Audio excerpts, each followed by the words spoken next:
என்னம்மா நீ கிளம்பிதான் வந்து 2 பேர் நிக்கிறோம், கிளம்பிட்டியான்னு கேக்குற? ஏமா எங்களை பார்த்தா கிளம்புன மாதிரி தெரியல? உன்னை பார்த்தா கிளம்புன மாதிரி தெரியுது, உன் பொண்டாட்டிய பார்த்தாதான் கிளம்புன மாதிரி தெரியல. என்ன தலை இப்படி விரிச்சு போட்டுன்னு இருக்கிறான்? அது ஒரு பின்னி அழகா பூ வச்சா என்ன? கழுத்துல ஒரு நகையும் காணா ஒன்னையும் காணா. நான் நகையை வச்சிருந்த அப்பதான் கொடுக்க மாட்டேன்னு சொல்லிட்டு இருந்தாலுவோ, பெருங்காயத்தோட சுத்துறன்னு. இப்பதான் அவ்வளோ வச்சுக்கிட்டாளுவே, போட்டுக்க வேண்டியதானே, போட்டுன்னு மினுக்க வேண்டியதானே. யார் என்ன கேட்க போறா? அவங்க சட்டத்தை கையில எடுத்தாச்சு, அப்புறம் என்ன? எத்தே அது ஒண்ணும் இல்ல, இப்பயே நகையை போட்டா எல்லாரும் கண்ணு பட்டுரும். சில பேரு கூட கண்ணு பட்டா அந்த நகை அப்படியே புஷ்பம் ஆயிடும். அதனாலதான் பேக் உள்ளார வச்சிருக்கேன். அங்க போயிட்டு மண்டபத்துக்கு போயிட்டு போட்டு பார்த்தேன், தலையை இப்ப சீவனா களைஞ்சு போயிடும். அங்க போய் நான் சீவி சிங்காரிச்சுக்கிறத. புரிஞ்சிடுச்சுமா, புரிஞ்சிடுச்சு. போதும் விளக்கம், நல்லாவே பேசுற நீ. யாருக்கு எதை சொல்லணுமோ அப்படியே சுத்தி வச்சு சொல்ற. அது கூட எனக்கு தெரியாமலையா இருக்குது? சரி சரி, போட்டுக்காத பேக் உள்ளாரே வச்சிரு. என்னம்மா நீங்க 2 பேரும் கிளம்புற நேரத்துல பேசிக்கிட்டே? ஏன்னா அப்புறம் சாவகாசமா பேசிக்கலாம். வருஷம் வர குடுமா, எவ்வளவு வருஷம் வச்சிருக்கிற குடுமா? சீக்கிரமா போய் வேலை ஏறுவோம். போய் சேரணுமா இல்லையா மண்டபத்துக்கு? இங்கே லேட் வளர்த்தனா எப்படிமா? இருப்பா, ஏன் அவசரப்படுற? உன் பொண்டாட்டி ஒன்று சொல்றான், அதுக்கு பதில் சொல்லி இருக்கிறேன். நானு பதில் சொல்லித்தானே ஆகணும். சரி இந்த வருஷத்துக்கு அவரை புடி. எம்மா என்னம்மா 5000 வருஷம் எழுதி வச்சிருக்கிற? என் கல்யாணத்துக்கு 10000 வச்சாங்கம்மா. இன்னம்மா நீ பாதிக்கு பாதி வச்சிருக்க. இதை நினைச்சுக்க போறாங்கம்மா. நீ ஏன்னா போயிட்டு வருஷம் எழுதுல போய் அந்த நோட்ல கூட பாருமா, 10000 என் கல்யாணத்துக்கு வச்சிருக்காங்கம்மா அத்தை. டேய் கதிரேசா, எனக்கு தெரியும் யார் எவ்வளவு வருஷம் வச்சாங்கன்னு. கணக்கு வழக்கெல்லாம் என்கிட்ட சொல்லாத. 10000 வச்சிருக்காங்கல்ல. இப்ப பூமாரி கல்யாணத்துக்கு 5000 வைப்போம். அடுத்து அந்த பையன் கார்த்தி கல்யாணம் வரும்ல ஒண்ணு, அதுக்கு ஒரு 5000 வச்சுட்டா சரியா போச்சு. என்ன என் கணக்கு கரெக்டு தானே? என்னம்மா அப்படியே சொல்ற? சரி அதுவும் சரிதான். சரிம்மா, சரி 5000 இருக்கட்டும். சரி நான் போயிட்டு வேன்ல ஏறி இருக்கிறோம்மா, வாங்கம்மா. போப்பா உன் பொண்டாட்டிய கைத்தால அழிச்சுக்கிட்டு போ. நான் எல்லாருக்கும் வருஷத்துக்கு அவரை கொடுத்துட்டு வரேன். ஏத்தே என்னால நல்லாவே நடக்க முடியும். என்னை யாரோ கைத்தால இட்டு போத்தேனத்த. எப்படி நடக்கிறேன்னு பாருங்க. நான்லாம் முன்ன ஏதோ சொன்ன அமைதியா இருப்பா, அப்பெல்லாம் பதிலுக்கு பதில் பேச ஆரம்பிச்சிட்டா. இதெல்லாம் என்ன நான் பாத்துக்கிறேன், ஒரு கை பாக்குறேன் நானு. அம்மா நீதானா? வாடா இந்தா வருஷக்கு அவரை கொடுக்கறதுக்கு தான் நின்று இருக்கிறேன் நானு. உங்களுக்கான வருஷக்கு அவர் இருந்தா புடிங்க. எவ்வளவு வருஷம் வச்சிருக்கீங்க? 1000 2000? எவ்வளவு வச்சிருக்கேன்னு கேட்டல, அதோட நிறுத்திக்கணும். 1000 2000 நீ கேக்குற என்ன? அது நீ என்ன சொல்ல வர இது மூலியமா? அப்ப நான் இவ்வளவுதான் வைப்பேன் அப்படின்னு நீ முடிவு பண்ணிட்ட அதானே? எவ்வளவு வச்சிருக்கேன்னு பார்க்க வேண்டியதானே? ஏமா கலா சாதாரணமா தானம்மா கேட்டா, அதுக்கேமா இப்படி சொல்ற நீ? என்ன போமா நீ? டேய் கதிரேசா, உனக்கு உன் பொண்டாட்டிய பத்தி தெரிஞ்சது அவ்வளவுதான். என்ன எனக்கு தெரியும் எல்லாமே. எப்படி என்னென்ன மாதிரி எந்தெந்த விஷயத்துக்கு எந்தெந்த மாதிரிலாம் மொழியை காட்டுவா, எப்படிலாம் நடனம் ஆடுவான்னு எனக்கு தெரியும். அதனால நீ சும்மா இருக்கா ஒரு நிமிஷம். 1000 2000 எது கேட்டா? என்னங்க நான் சாதாரணமா தாங்க கேட்டேன். 1000 2000? அதுக்கு பாருங்க அத்தை எப்படி பேசுறாங்கன்னு. இதே மாதிரி தாங்க நான் சாதாரணமா பேசுற விஷயத்துக்கு கூட மூக்கு காது கண்ணெல்லாம் வச்சு பேசுறாங்க. பாருமா கலாவே சொல்லிட்டா சாதாரணமா தான் பேசணும்னு. ஏமா நீ இப்ப பேசுனா பாரு, இதான் அவளோட வேலையே பாரு. உனக்கு பின்னாடி நின்று எப்படி பேசுறா பாரு. 1 2 ஆக்கறா, 2 3 ஆக்கறா பாரு. நான் சாதாரணமா தான் நானும் சொன்னேன்.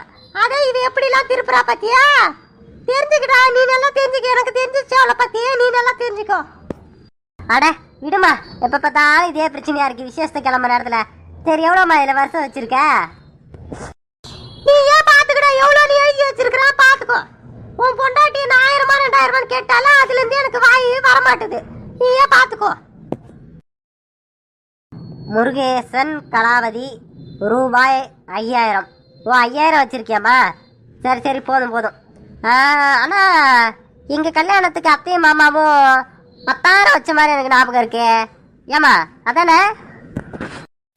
என்னங்க, ஒருவேளை பட்ஜெட் ப்ராப்ளமா இருக்கும், அதான் 5000 வச்சிருப்பாங்க.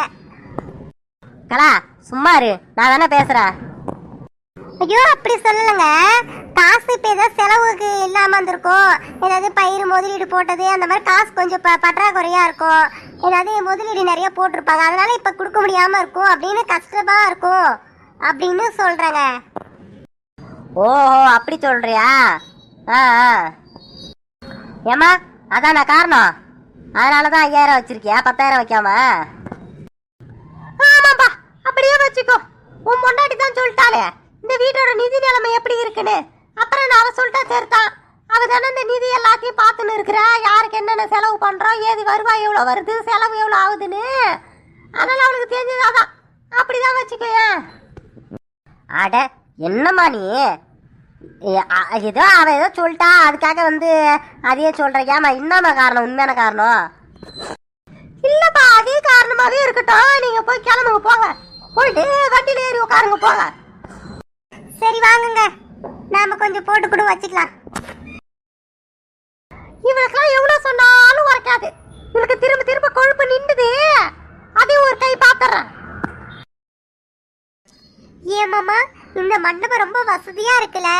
தனித்தனியா அதாவது இடம்லாம் இருக்குது, சாப்பிட்றதுக்கு நல்லா விஸ்தாலமா இடம் இருக்குது, ஹால் நல்லா இருக்குது, மேடை முக்கியமா அதுவும் நல்லா ஃப்ரீயா இருக்குது, ரூம்ஸ் எல்லாம் நிறைய அவைலபிளா இருக்கு. போதும் போதும் காமாச்சி, விட்டா அந்த மண்டபத்துக்கு ஏதாவது விளம்பரம் எடுக்க சொல்லி கூப்பிட்டா போய் நீ மாண்டு பேசிட்டே இருப்ப போலையா? ஏன் மாமா, நல்லா இருக்குன்னு சொல்ற, இதுல என்ன தப்பு? தப்பு இல்லை காமாச்சி, தப்பு இல்லை. சரி காமாச்சி, எங்க மணிமேகலையும் பூமாரியும் பியூட்டி பார்லர் போயிருக்காங்க. எங்க உங்க அம்மா, எங்க அத்தை? மாமா, அம்மா அங்க தாம்பல பை போடுறாங்களா, அங்க இருக்காங்க மாமா. ஓஹோ அங்க இருக்காங்களா? ஆமாமா, சீக்கிரமா தாம்பல பையெல்லாம் போட்டே ஆகணும். இப்பதான் ஆரம்பிச்சிருக்காங்க, எப்போ முடிக்கிறதுன்னு தெரியல. இது அப்படியே டக்குன்னு மணி ஆக போகுது. அடுத்து உடனே பூமாரி வந்துட்டானா உடனே ரிசப்ஷன் ஆரம்பிச்சிடலாம். டக்கு டக்குன்னு முடிச்சுட்டு வீட்டுக்கு போகணும். மழை வேற வர மாதிரி இருக்குது. இன்னைக்கு அங்க மழை பெய்ய போகுது. 4-5 நாளா மழை பெஞ்சிட்டு தான் இருக்குது. என்ன பண்றது? எப்பயா சீக்கிரமா ரிசப்ஷனை முடிச்சுட்டு வீடு போய் சேரணும் தான். அதாண்டி காமாச்சி நானும் சொல்றேன். சரி காமாச்சி, சம்மந்தி வீட்டுக்கு ஃபோன் பண்ணியா? கிளம்பிட்டாங்களாமா அவங்க? சீக்கிரமா கிளம்பி வர சொல்லு. ஒரே மழையா இருக்குது, அங்கங்க டிராஃபிக் ஆகுது. சீக்கிரமா கிளம்பினாதான் இங்க வந்து சேர முடியும், அப்புறம் லேட் ஆயிடும். சீக்கிரமா வர சொல்லு. அதெல்லாம் சொல்லிட்டேன் மாமா, அவங்க கிளம்பிட்டாங்களாம். கிளம்பி 1/4 மணி நேரம் ஆகுதுன்னு சொன்னாங்க. எப்படி வந்துருவாங்கன்னு நினைக்கிறேன். இன்னும் ஒரு 1 மணி நேரத்துல வந்துருவாங்க. அது சரி மாமா, எப்ப பார்த்தாலும் என்னையே ஃபோன் பண்ணி வந்துட்டாங்களா கிளம்பிட்டாங்களா ஃபோன் பண்ணி சொல்லு கேளு அப்படியே சொல்றீங்க. ஆனா நேர்ல வந்தா நீங்க தான் எங்களை விட ஜாலியா அந்த குடும்பத்து கூட பழகுறீங்க, பேசுறீங்க. அது முக்கியமா அலமையில அம்மா கூட பேசுறீங்க, அந்த சரஸ்வதி அவங்க கூட பேசுறீங்க. ஒரே இன்னும் முன்ன பின்ன பழக்க தெரிஞ்சவங்க மாதிரி ஒரே ஜகஜமா பேசுறீங்க. நான் கூட அந்த அளவுக்கு பேசுறது கிடையாது. நீங்க இதுக்கே பொண்ணு பார்க்க வரல, நிச்சயதார்த்தம் பண்ணப்ப வரல, இப்பதான் பாக்குறீங்க. ஆனா நீங்க என்னமோ ஏதோ ரொம்ப நாள் ஏதோ சொந்தம் அந்த மாதிரி பேசுறீங்க. என்னப்பா காமாட்சி இப்படி சொல்றா? அப்படியா? நம்ம முன்ன பின்ன சொந்த பந்தம் நம்ப இருக்கலாம்டா ரங்கநாதா. போன ஜென்மத்துல ஏதோ ஒரு வகையில சொந்தமா கூட இருந்திருக்கலாம். அந்த பழக்க தோஷத்துல கூட இப்ப பேசலாம், இருக்கலாம். ஒரு மனுஷனுக்கு 7 பிறவின்னு சொல்லுவாங்க. அப்ப இதுக்கு முன்ன பிறவில நீங்களும் எல்லாரும் ஒன்னா சொந்தமா இருந்திருப்போம். ஓ அப்படி சொல்றியாப்பா? ஆமா அதுவும் சரிதான். போன ஜென்மத்துல சொந்தமா கூட இருந்திருப்போம். ஆமாமா. என்ன அப்பாவும் பிள்ளையும் என்னமோ 7 பிறவி போன ஜென்மம் என்ன கதை சொல்றீங்க? இருக்கலாம் காமாட்சி, யார் கண்டா? போன ஜென்மத்துல இருந்திருந்தாலும் இருந்திருக்கலாம். இப்ப அதே மாதிரியே திரும்பவும் சொந்தமாகற மாதிரி விதி அமைஞ்சிருந்தாலும் அமைஞ்சிருக்கலாம். யார் சொல்ல முடியும்? சொல்லு, நீயே சொல்லு. போதும் போதும் மாமா, இந்த கதைலாம் என்கிட்ட வேணாம். உங்களுக்கு ரொம்ப அந்த குடும்பத்தை பிடிச்சிருக்கு அப்படி சொல்லுங்க. அதனாலதான் பழகுறோம் பேசுறோம், அந்த குடும்பத்தில் இருக்கவங்கள நல்லவங்க வல்லவங்க அப்படியே சொல்லுங்க. அதை விட்டு விட்டு போன ஜென்மம் ஏழு பிறவிலாம் ஏன் சொல்றீங்க? அதானே உங்களுக்கு அந்த குடும்பத்தை ரொம்ப பிடிச்சிருக்கு தானே? ஆமா ஆமா, பிடிச்சிருக்கு. உனக்கும் தானே பிடிச்சிருக்கு காமாட்சி. எனக்கு பிடிச்சிருக்குதா? எனக்கு பிடிக்கலன்னு யார் சொன்னா? நீங்க தான். ஆனா இந்த கல்யாணம் நடக்க கூடாது, அந்த குடும்பமே வேண்டாம் அப்படின்னு சொன்ன ஆளு நீங்க. இப்ப அந்த குடும்பம் நல்ல குடும்பம் அப்படின்னு சர்டிபிகேட் கொடுக்குறீங்க. சரி விடு காமாட்சி, நடந்து போச்சு. இப்ப நல்ல விஷயம் வந்திருக்கு, அதை கொண்டாடுறத விட்டு உனக்கு கேள்வி வந்துட்டு இருக்கு. சரி மாமா, இப்ப என்ன பண்றது? சும்மா இங்கே பண்ணிட்டு இருக்குது. இதை வேற ஏதாவது வேலை இருந்தா பாக்கலாமா? பார்க்கலாமே, என்ன வேலை பார்க்கலாம்? சரி, முதல்ல போயிட்டு சமையல் வேலைலாம் எப்படி நடக்குது, ஏது நடக்குதுன்னு போய் பார்ப்போம். என்ன அங்கே என்னென்ன சமையல் ரெடி பண்ணுறாங்க, எல்லாம் சீக்கிரமாக செஞ்சுருவாங்களா, அங்கே போயிட்டு பார்ப்போம். அடுத்து நீ ஆளுங்களாம் யாரும் இல்லைன்னு நினைக்கிறேன். சரி, இந்த சேரெல்லாம் எடுத்து நாமளே போட்டு அடிக்கிடுவோம். சரியா?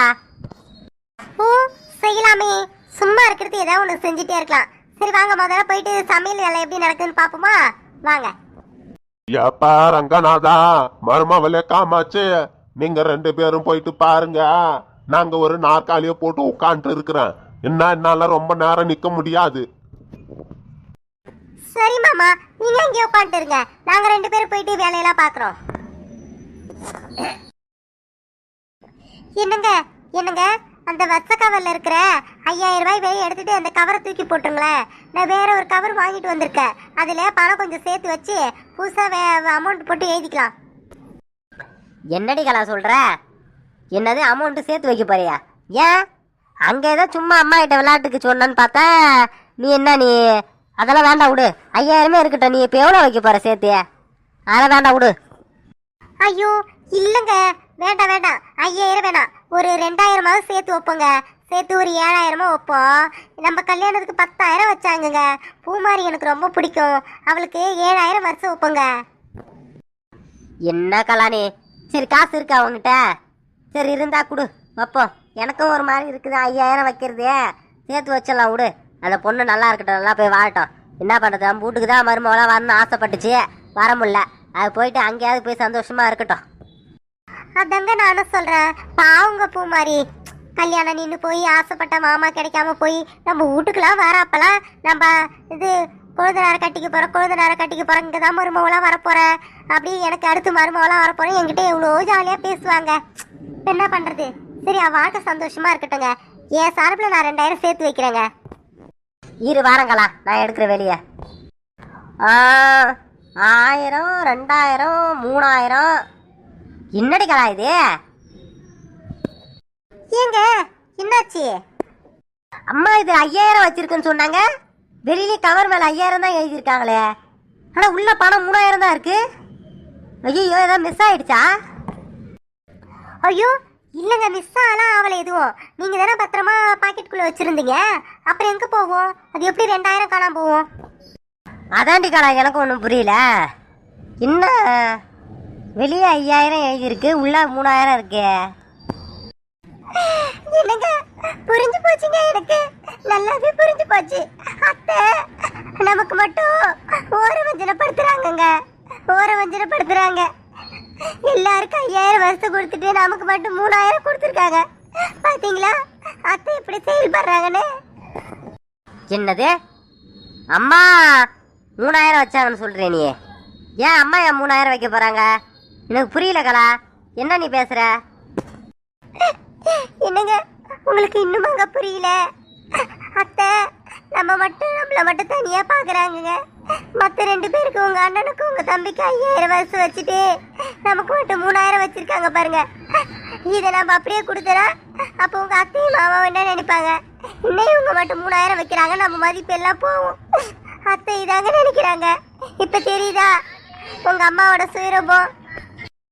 கலா நீ சொன்னது மட்டும் உண்மையா இருந்தது, அவ்வளோதான். நான் என்ன பேச போறேன்னு மட்டும் நீ பாரு. என்னங்க நீங்க எதுவும் பேச வேணாங்க. நான் 2000 கொடுக்குறேன். 1000 சேர்த்து வச்சு 5000 வருஷம் வச்சிருவோம். இங்க எதுவும் பேச வேணாம். நம்ம இந்த வீட்டை விட்டு கிளம்பிடுவாங்க. முன்ன இந்த இடத்துக்கே போயிடலாங்க. சொல்றதை கேளுங்க. இல்ல கலா இல்ல, நீ என்ன சொன்னாலும் சரி, இது பேசியே தான் ஆகணும். இது என்ன இது தப்பு தானே இது?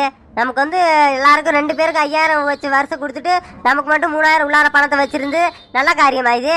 இதை நான் கண்டிப்பா கேட்டே தீருவேன் கலா. நீ சும்மா இரு நீ. என்னங்க கேட்க வேணாங்க. இந்த காசை பத்தி பேசுவானா, நிலத்தை பத்தி பேசுவானா, எதுவுமே நம்ம பேச தேவையில்ல. நம்ம மண்ணு கிளம்பிடுவோங்க. வாங்குங்க. இல்ல கலா, இல்ல இல்ல, நான் கேட்டே தீருவேன். நான் கேட்கறேன், நாளை கேட்கறேனா இல்லையா மட்டும் பாரு. நீ இந்த சொத்து பிரச்சனை, எனக்கு பாதி பங்கு கொடுக்கறது முத கொண்டு இந்த காசு விஷயத்த எல்லாத்தையும் நான் கேட்கறேனா இல்லையா மட்டும் பாரு. நீ எனக்குன்னு ஒரு மரியாதை இல்லை விட்டா எல்லாரும் ரொம்ப என்னை கீழே தள்ளி விட்டுருவாங்க போலே. இந்த வீட்டில் நடு ஆள நானு, எனக்கு ஒரு மரியாதை கொடுக்கறது இல்லையா? நீ சும்மா இருக்கல, நான் கேட்டே தீருவேன் நான். ஆமா, நீங்க கேட்டா மட்டும் எங்கங்க நமக்கு மரியாதையா கொடுக்க போறாங்க? எப்பயும் போல தாங்க நம்மள நடத்துவாங்க. இதுக்கு கேட்காமலே இருக்கலாம். என்ன பெருசா நம்மள மதிச்சிட்டு போறாங்க. சும்மா இருங்க. ஆமா, மதிக்க போறாங்களா? மதிக்க கலா, நாளைக்கு நான் கேட்குறேன். இது 2ல 1 முடிவு வந்தே ஆகணும். நமக்கு இந்த வீட்டில் மரியாதை கொடுத்து ஆகணும். எனக்கு கொடுக்குற மரியாதையை உனக்கும் கொடுக்கணும். இதை நான் எல்லாரையும் வச்சு பேசுகிறேன் நான். சரியா? இப்போ நீ அந்த 2000 எடு, இதில் வச்சு 5000 வரிசை வச்சிருவோம். சரியா?